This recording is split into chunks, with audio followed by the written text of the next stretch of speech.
Welcome to the Defense and Aerospace Report. I'm Vago Muradian here in sunny Orlando for the Air Force Association's annual Air Warfare Symposium, this year focusing on command and control and fusion warfare. And we are positively honored to have with us the 21st Air Force Chief of Staff, General Dave Goldfein. Sir, thanks so much for joining us. No, thank you, Vago. Honored to be with you. Obviously a time of enormous change. You were at the the President's first address, joint address to Congress. Obviously defense spending is on everybody's mind. That's been a challenge during your term, and in fact the last many years of your career, in fact, like all senior military leaders have had to struggle with that to a degree. There has been a little bit of vagueness though about that $54 billion number at this point, and there are concerns that some have that sequestration, for example, that because of the Budget Control Act and working through that will be a challenge, but also that there's a concern that there's a migration issue, that the amount of supplemental spending might not be there. What is the figure that you guys are working toward? Is it a straight up $54 billion increase that you guys are looking at, or is it something other than that at this point? No, it's actually a combination of things, and we actually don't know exactly yet how it will come to us. Currently it has to be approved by Congress, and then when it does come to us as through the department for the service chiefs, the question that we'll have, of course, is it in the OCO accounts or is it in the base accounts? And so right now for us, Secretary Mattis's direction has been very clear that when we all looked at both the 17 and the 18 review, which are the 2 years that this administration now has opened up to look at, the direction from the Secretary was that we were to look at our immediate readiness concerns and to, in his words, fill in the potholes, if you would, on immediate readiness concerns. And so what you'll see each of the services doing is focusing our investment on just that. How do we get at the most immediate readiness concerns we have, not only in the fight that we're currently in which all the services are engaged, but just as much for the fights that we have to be ready for should they come our way. Do you have a specific budget number yet then that you're working against, or it's sort of a vague box that you guys are working toward, whether it's for 17 and 18 at this point? Yeah, without getting into the individual numbers, what I'll tell you that each of the services submitted what we believe is our top readiness concerns.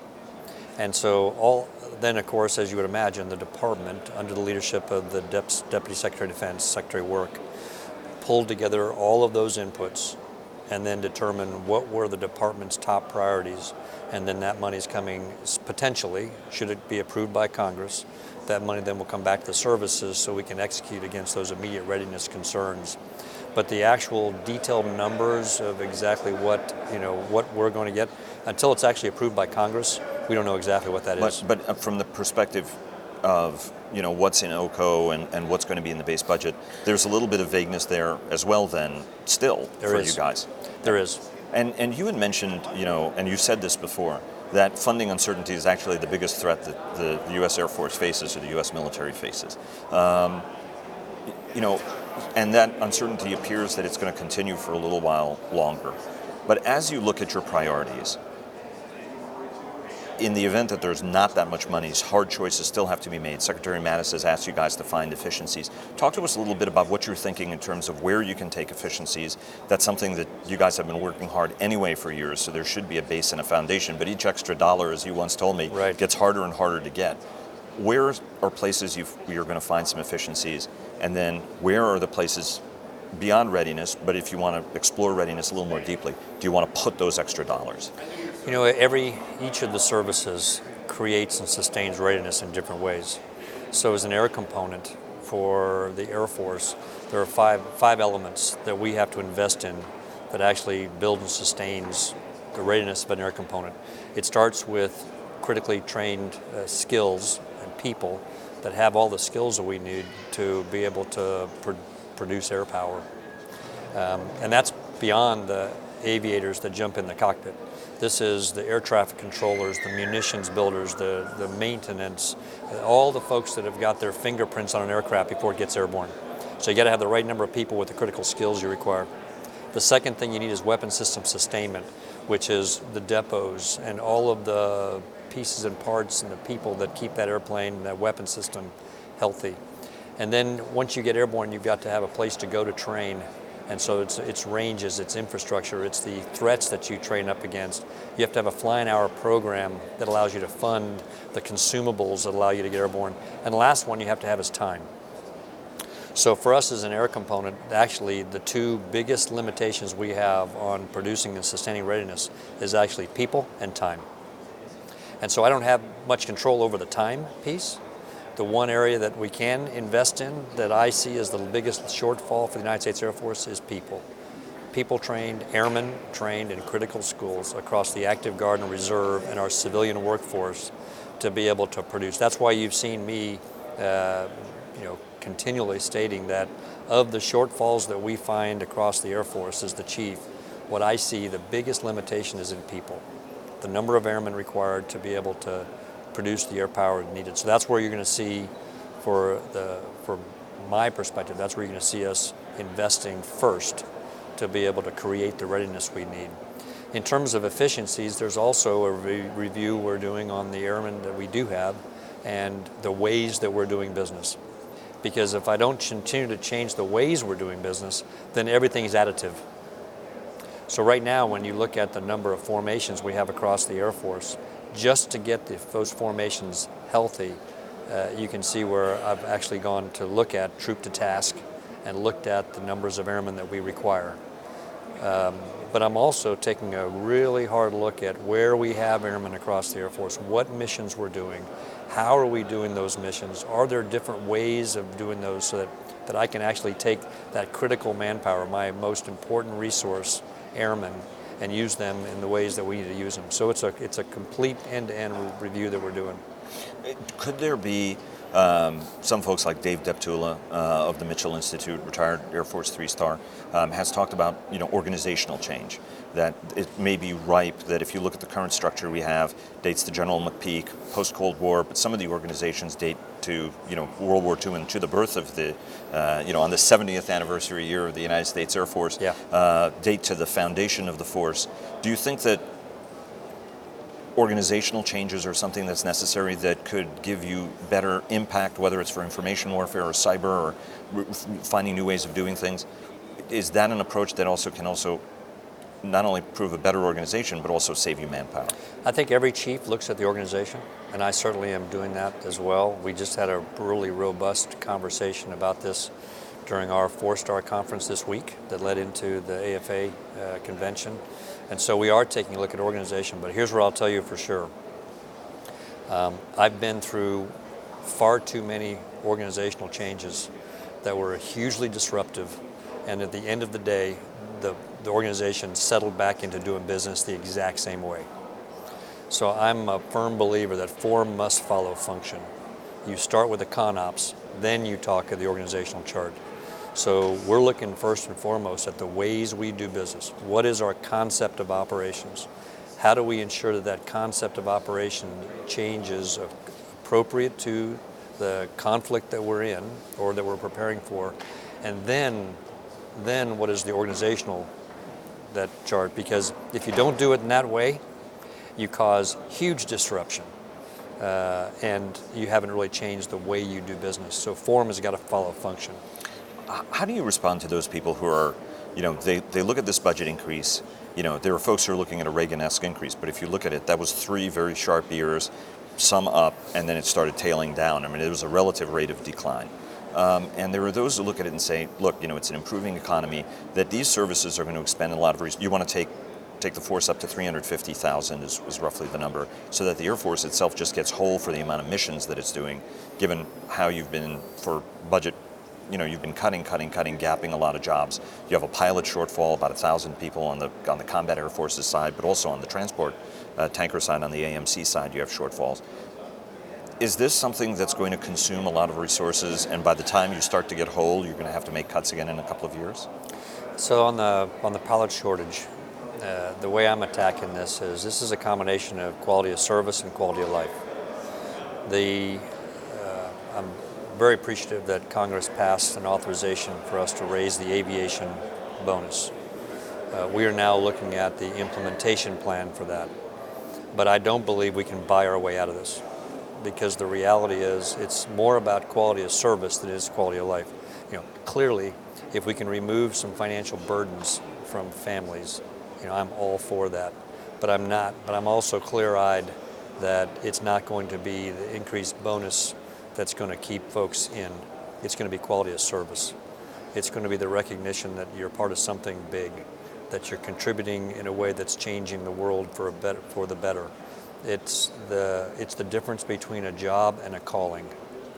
When I'm out talking to, especially our pilot force, and we have the luxury of having many who fly for the military and fly for the airlines in our Air National Guard. And I asked them a question. I said, all right, so when you go fly for the airline, a question, how many times has your company called and checked on you or your family during a trip? And the answer is universally, never. Now, it has nothing to do with the fact that there's something wrong there. That's just not their culture. That's our culture. That's what we do. I asked them, when you put on your uniform to go fly a hop in the airline and you're going to work, do you feel like you're going there, is it a calling or is it a job? And universally what I hear is, it's a job. That's okay. Then when you change into your flight suit and you drive through the gate and you're strapping on an F-16 at Andrews Air Force Base to go defend the homeland as part of Operation Noble Eagle, job or calling? Calling. That's what's going to keep them in.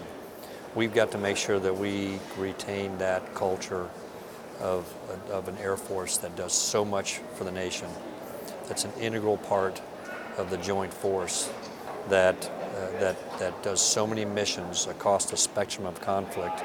And we've got to make sure that as the chief, I can remove as many irritants that right now are out there. It's one of the reasons that we're focused so much on squadrons and getting squadrons healthy, because most of these airmen are part of squadrons. And so I think it's going to be the quality of service that is going to get after this pilot shortage far more than the quality of life. And what are some things that you think are easy hits, and what do you think are going to be harder hits in trying to do that? So we're taking a look at a number of things, additional duties in the squadrons. What's happened over time, and these are all individual items that my hope is that we keep swinging at this. And this is a journey we're on. It's not a destination. We never stop. We never get to a point, I believe, in this dialogue where I plant a flag and declare victory. I think this is a continual journey we're on forever. And so part of this whole idea of revitalizing the squadron is looking at getting squadrons healthy. How do we ensure that squadron command team, which is the commander, the spouse, the senior NCO, that team has everything they need to be able to succeed wildly and create the culture of that organization where airmen and families thrive? How do we ensure that the number of duties that we are throwing on to airmen are directly connected to the readiness of that organization? And if not, what can we remove? How do we ensure that decision authority is pushed down to the lowest possible levels of the organization, which is absolutely in keeping with our culture, right? I mean, think about it. As you and I sit here, Vago, we've got lieutenants that are sitting in the northern fields of Wyoming and in North Dakota, and they're responsible for the most destructive weaponry on the planet, and we trust them with that. I think we can trust our airmen and our squadron commanders especially with a lot of decision authority. So pushing that decision authority down, which is again another irritant, I think we can hopefully remove. The way I look at the organizational chart of the United States Air Force, I'm at the bottom, squadron commanders are at the top, and all of us support them because they got the mission of the United States Air Force. So I think if we can get those kinds of things right and we just keep swinging at this, then hopefully the force will realize, hey, you know what, they're serious about this. We're not just paying lip service to this whole idea. And if we can do that, then I'm hoping that folks will stay with the company. Let me, I know your time is short, so I want to ask 3 questions. First, on a modernization, you've talked about readiness, you've talked about people, that is going to consume resources, but in the resources you have left, from a modernization standpoint, where do you want to channel that? The Air Force has been consistent that the bomber, the F-35, and the tanker were the core. You did heroic things to protect that core. But what do you see if you get a little bit more money, where do you want to be directing that extra money? One word, network. We have been focused, rightly so, on what I would call trucks and cargo, right? How do I get to where I need to be, and what do I carry with me? Munitions, sensors, right? And the highway that we ride on has been something that we've actually tried to cobble together after the fact. I don't see that as the future of warfare in terms of where you're going to hear me talk about that today. It's time to really focus in on the network, because we don't bring silver bullets to any fight. We don't bring any single platform to any fight. If you ever see a United States Air Force platform in the sky, I guarantee you got a network that's wrapped around it. And that network extends from space to the outer reaches of space, to manned and unmanned, ISR, intelligence, surveillance, reconnaissance platforms, to things that we've got flying near that platform or not near that platform, big wing command and control, all of the command and control that's on the surface, connected up to our joint and coalition partners. And so where we need to and are investing in the future is, how do we strengthen that network? How do we make it resilient? Because we know there are cyber actors out there that are trying to take it, and you know what? We got to build this in a way so if one portion of it is taken away, our answer to any adversary is bring it. I got 15 other ways of coming after you. And so that's where I'm focused. That's where my head is. It's all, for me, it's about, when I walk the floor here and I'm talking to our industry leaders and partners who, quite frankly, are so important in helping us move forward and solve this. As they're showing me individual platforms, I'm asking them all the same question. How does it connect? Have you thought about how it connects? Because that's where my head is. Let me ask you about two more operational things. Obviously, when the president was inaugurated, he made it a priority to say, hey, let's do a relook on the ISIS campaign. Obviously, the U.S. Air Force has been one of the most important American contributions to that. Obviously, we have advisors on the ground. Iraqi forces are doing the bulk of the work, but it's the U.S. Air Force that's giving that support along with our coalition partners. What are some of the options that you guys are looking at, and how would those options fundamentally change the operations on the ground? Because what we're hearing is more about more boots on the ground and much less talk about the single, perhaps most important contribution. We're not minimizing the contribution of anybody, mind you, but a really critical discriminator, which is air power. It's important to remember that this is as joint an operation as we have ever put together and executed. And so there are different looks, and while I don't want to get into obviously I can't get into any operational details of what's being put forward. What I can tell you as the lead airman on the Joint Chiefs, we've been very involved in making sure that that this airman's voice and approach is in the dialogue at the Joint Chief level. And General Harigian, who's our lead airman in the fight today, working for General Joe Votel, so every day he brings to bear the combined might of 16 nations who are all coordinating their activity in this fight. And that's from the activity over Afghanistan to the activity that you see over Iraq and Syria. It shouldn't go unnoticed as well in this fight that's trans-regional in nature, that when we launched those B-2s out of Whiteman, 16 different tankers all came together from a variety of countries to be able to get those there over to the target. They actually struck their target within 10 seconds, a 34-hour mission.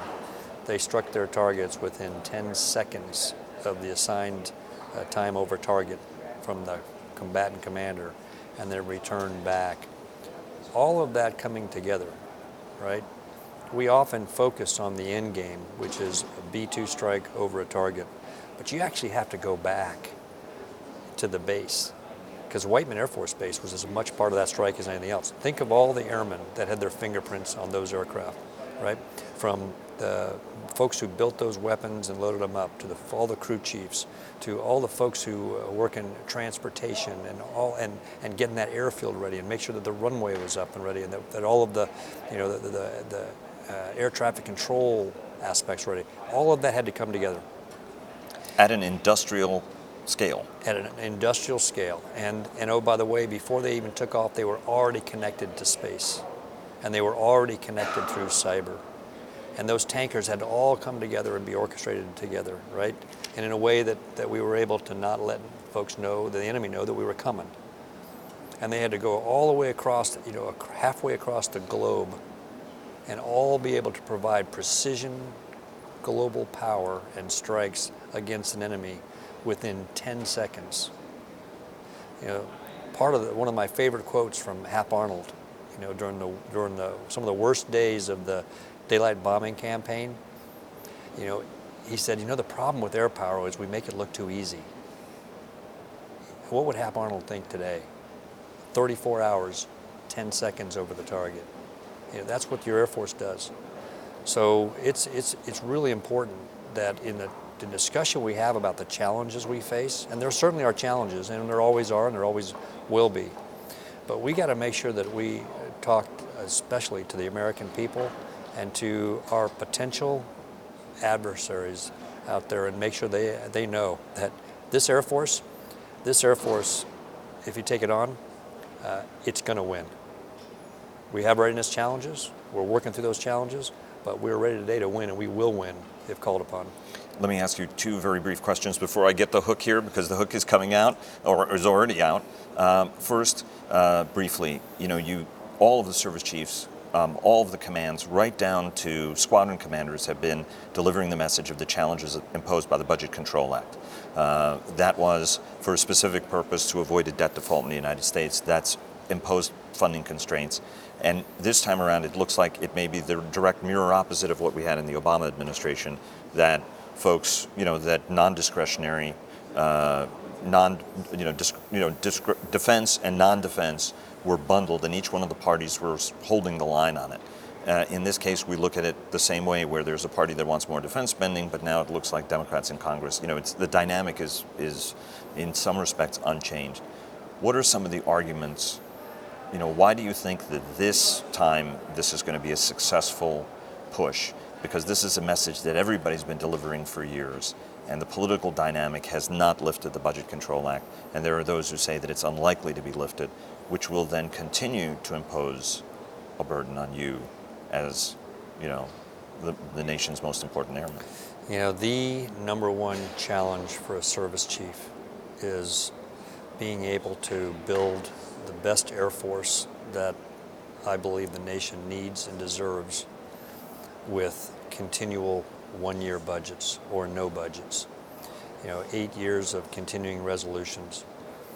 But I will tell you, because what it does to a service chief is it removes my ability to plan.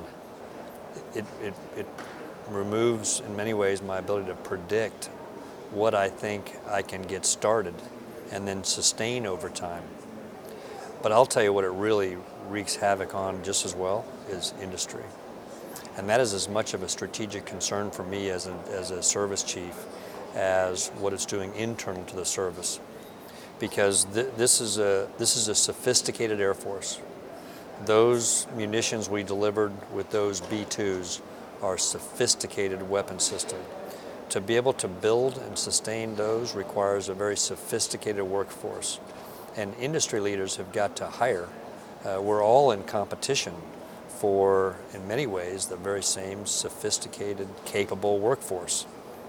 And so, when I go to an industry leader and say, look, I really need you to build the capacity to surge on this particular precision-guided munition, but I can't tell you how many I'm going to buy, because I don't know what the budget's going to look like next year. What this does to him or her is they've got to look at saying, well, how in the world do I keep a workforce on the books when I have no predictability on what the future budget will look like? So this is a team effort, I think, between service chiefs that are responsible for organized training and equipping and presenting ready forces to a combatant commander, and industry that's got to sustain a sophisticated workforce that provides us the tools we need to be able to prosecute the campaigns that the President asks us to prosecute. So when I look at the single year budgets over and over and over again and continuing resolutions, you just need to know that it affects me as a service chief to do my job. It sure affects our industry leaders to be able to do their job. Sir, thanks very much. You've been very generous with your time, and we look forward to talking to you about some more strategic questions in the coming weeks and months. Absolutely. Thanks, Vago. Thank you, sir. As always.